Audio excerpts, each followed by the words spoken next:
Okay, so it is approximately 7 p.m. here in Orillia, Ontario, and behind me you can see the first hotel, otherwise known as the Atherley Arms Hotel. Now, I just want to preface this video by saying that I am not going to attempt to hide this building's location whatsoever. Number one, because I think this building is going to be knocked down in the very near future. And second of all, because it is absolutely impossible to vandalize or destroy this building any more than it already has been. But as for what brings me here today, the answer to that is twofold. First of all, I have many friends and family who have history in this building behind me, whether that be a first drink or many memorable nights out with their friends. And second of all, my curiosity got piqued when I learned that a man died here in 2004 and under very mysterious circumstances. Now, there are many different accounts of how this happened, but the gist of the story is that he was either pushed or punched and he fell and bled out in this parking lot. Now, nobody called the ambulance for him for 40 minutes, and it actually ended up being a bystander that called the ambulance for him eventually. The bar attendants and maybe the owner in the Atherley shut off all the lights, locked the doors, and didn't allow any of his friends to use their payphone. And so I just want to explore this building and maybe uncover some clues as to why they would do such a thing, and maybe give an inside look as to what happened here behind closed doors. So without any further ado, let's get in there and start exploring. Okay, I'm in. Let's see what we have to work with. Flashlight on. And this is exactly what I was worried about, a flooded basement. I don't know how deep this is, and if I didn't have my camera, I would definitely be turning back. But I'm committed now, so there's no way to go but forward. Okay, let's do this. Let's get it over with. Oh, God, okay.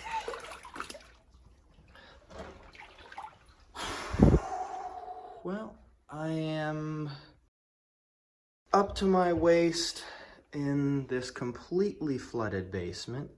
It's black as can be, the water. Completely murky, smells like sulfur.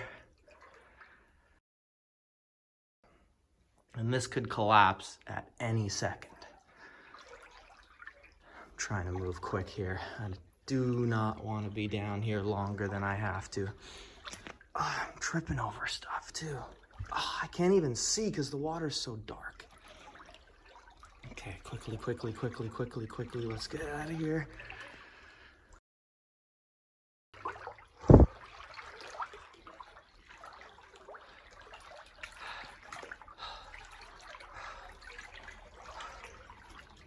Okay. And we're in. Oh, God. I just need to hoist myself. All right.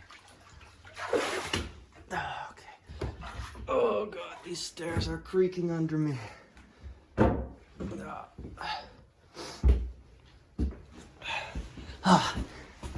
And I made it. Okay. Oh, man.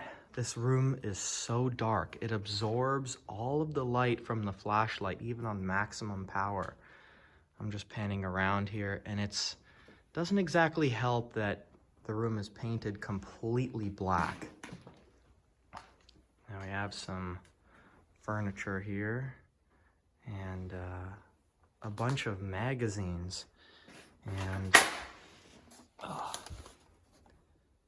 you can't quite see there, but the date is 2010, and that's when this place closed down. So here is the stage where everything went down. In the 70s and 80s, there was a lot of live bands that played here, and some legends even, like David Wilcox and even Gordon Lightfoot. But in the 90s, this turned into a strip club, so this would have been the dance table, I guess you would call it, but I don't see any poles, which is really weird. I also did hear, though, that this stage has notoriously low ceilings, so let's climb up here and take a look. Yeah, and they were right. This is literally where my head would be at, and I'd be crashing into this lip over here. So I don't know how the ladies did their routines up here, or even the live bands for that matter. But yeah, you can see the decay here. So let's move on.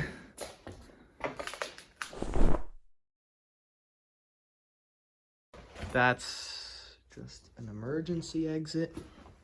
Oh man, and over here, you can feel the floor getting spongy. There's wet spots everywhere. It's just collapsing beneath you. And here, that's basically where I was, in the basement. So we're gonna be really careful around here. And this is the locker room here. We got a little bit of a tanning booth here.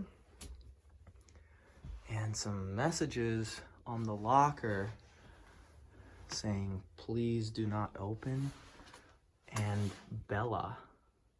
Huh. Okay. Just being careful here with the rotted floors. There's a little table in the corner there. And I don't know what this is.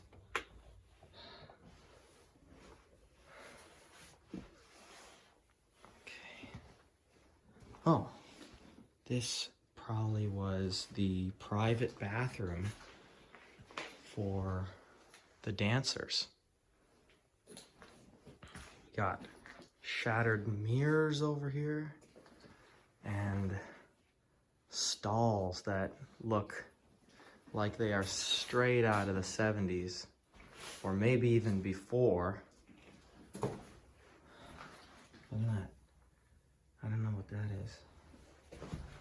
It's like a hole into the basement. And just the plaster everywhere is just peeling, and the ceiling is caving in. And oh my gosh, we even got a shower. Wait a second. Some old soap, all moldy and Dove. What do you mean cool to have a shower in here? What is that? Smoking and something, I don't even know.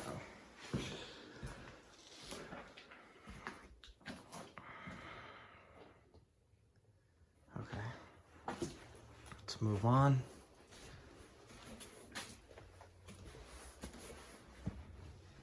Let's see inside the tanning booth here. Just bulbs everywhere. Okay. Let's see what we can do here. Try not to fall through the floor. Okay. All right.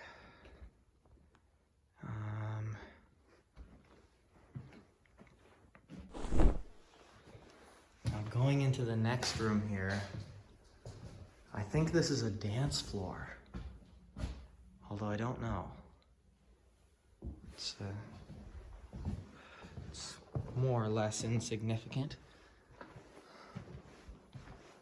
Moving on here.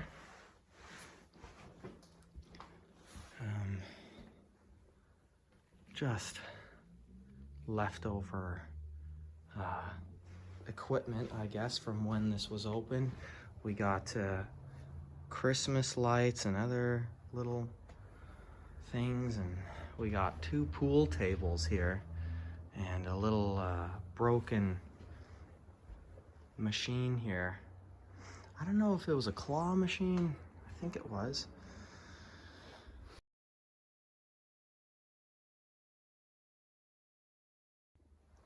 All right, so here we go into the VIP lounge. And this would have been where all the private dances would have been held. And in a lot of the cases here, the sofas are overturned, but this one seems to be in pretty good condition. So I guess you can imagine what went down here many years ago.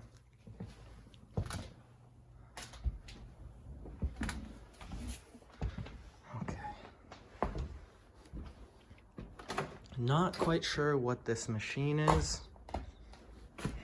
Oh shoot, I got a nail through my boot. Just narrowly missed my foot here inside the boot.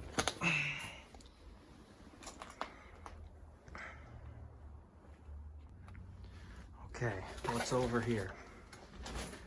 Staff only. This must be the manager's office. Exactly what I was looking for. And it seems like a lot of the files, even though they're strewn all over the floor, they are mostly intact. As you can see, they're strewn all over this shelving system here. And a couple things to note is that this window is a one-way window. So the manager here sitting at his desk where I'm standing, he could see into the private lounge and make sure everything was going okay, but they couldn't see in at him.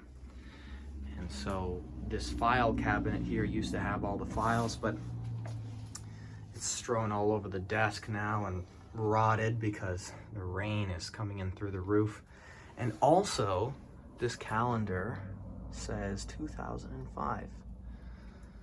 And over here we have another window, and you can see clearly the private lounge. So I'm gonna comb through all of this paperwork and see if I can find anything of note.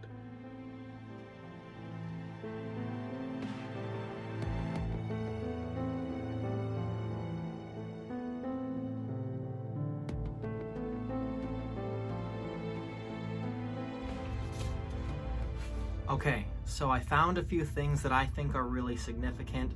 Let's take a look.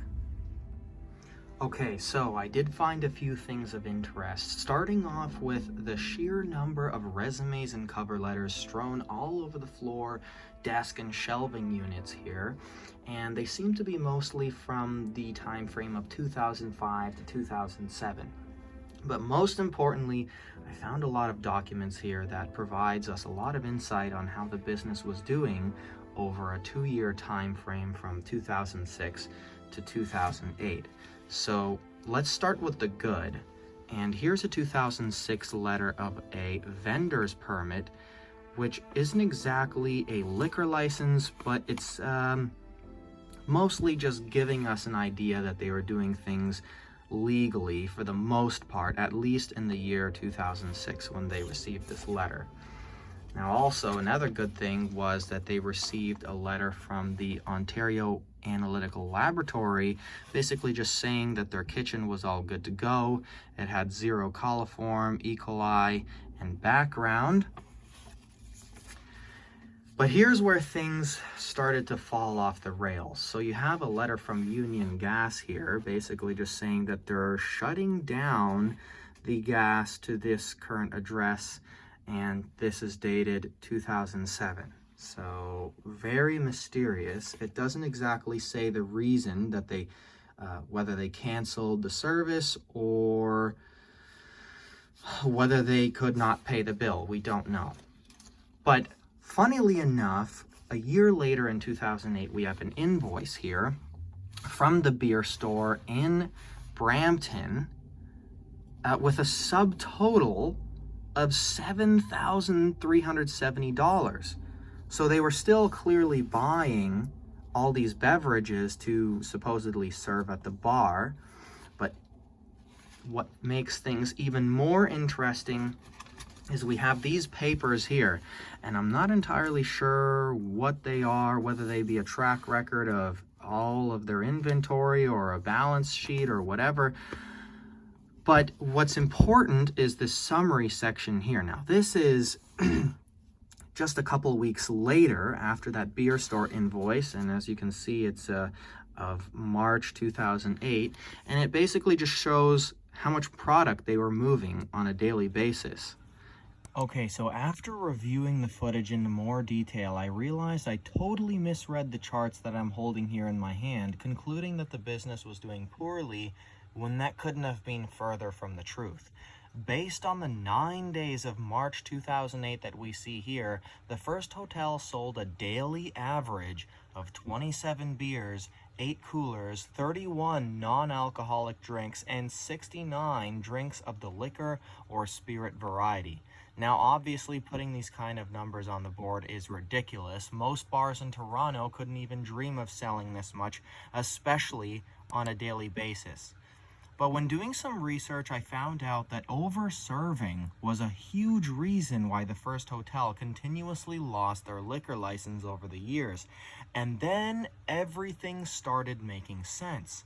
What if, back in 2004, on the night of the incident, the bar was indeed over-serving, or even worse, serving drinks without a liquor license? It makes total sense why staff would shut off all the lights and refuse the man help. Why purposely draw attention to yourself when it could permanently shut down your wildly profitable business? But this is all purely speculation. We can only make an educated guess based on the information that's available. But as for what really happened that night, we'll most likely never find out. So right beside the office we have a men's room, and it's equally as destroyed to all the other bathrooms, so not really worth checking it out. We have the kitchen here, and then the main lobby where all the keys would have been held to the hotel rooms, and the main entrance. So walking over here, you have the pool tables, and then immediately after those, the bar, and it stretches for quite a length here, all across, and then ends over there. Very dark vibe to it, and a very old style vibe with the pillars and the wooden trimming. And let's see a brief shot here behind the bar. Nothing of note really, just a few speakers and sinks and whatnot. And around here we have the kitchen with an old fridge. Hope nothing's inside. Nope. And we got this freezer with margarine and juice still in there. And this is a brief look at the kitchen. Pretty basic with dated ovens and other materials.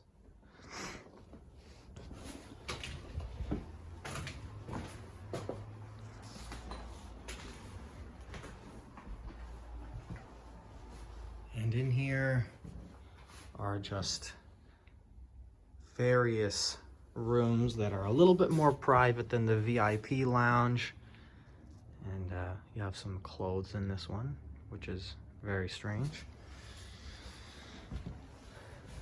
I doubt there would be any squatters here with the mold and how dangerous this whole place is.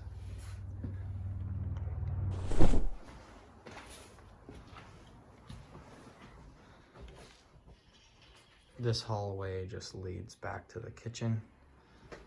Nothing of interest there. We got some pay phones, and then right through that door is the basement from which we came. So here we are going to enter the top floor.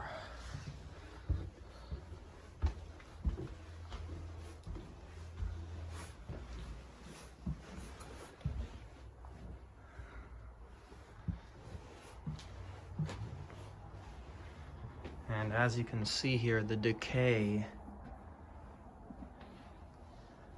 has massively set in. Just the ceiling's totally falling down. And each room is not all that different. There's the attic. Definitely not going up there. And as you can see here, just trashed completely. And that window actually right there is smashed out. You can see the light pouring in.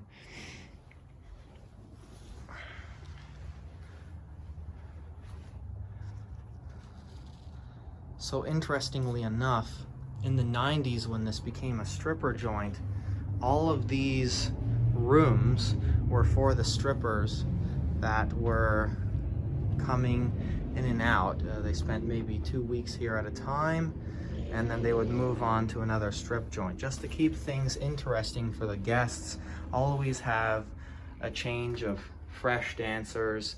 But the conditions, as you can see, even back when this was running, probably weren't exactly great. I mean, there were communal washrooms, 2 washrooms for maybe 9 or 10 rooms here, and the amenities would have been basic at best. And as you can see here, there's the street out there.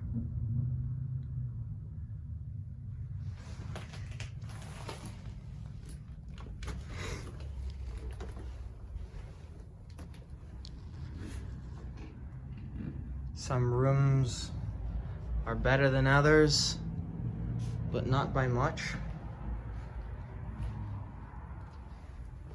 And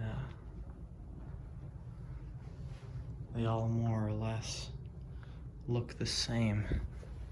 Massive hole in the wall here.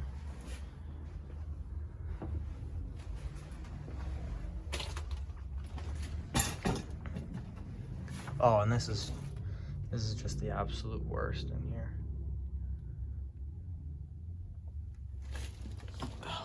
What's over here?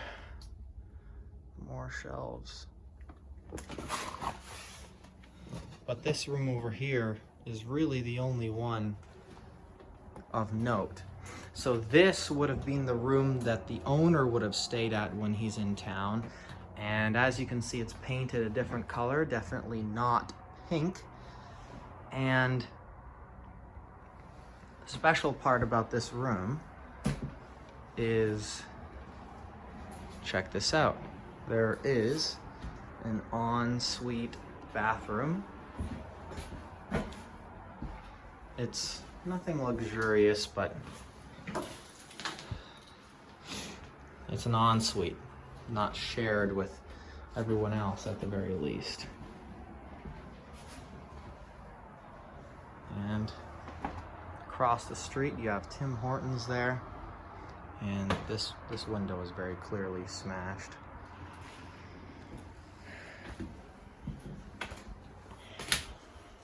And last but not least, we have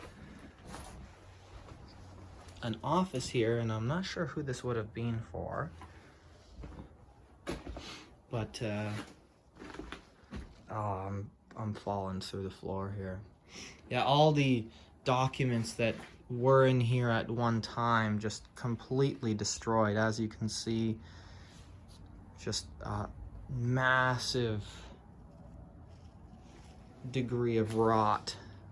And we even have standing water here in this little tin container.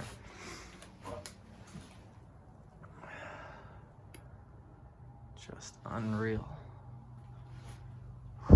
And that's definitely black mold, so I probably shouldn't spend too much time in here.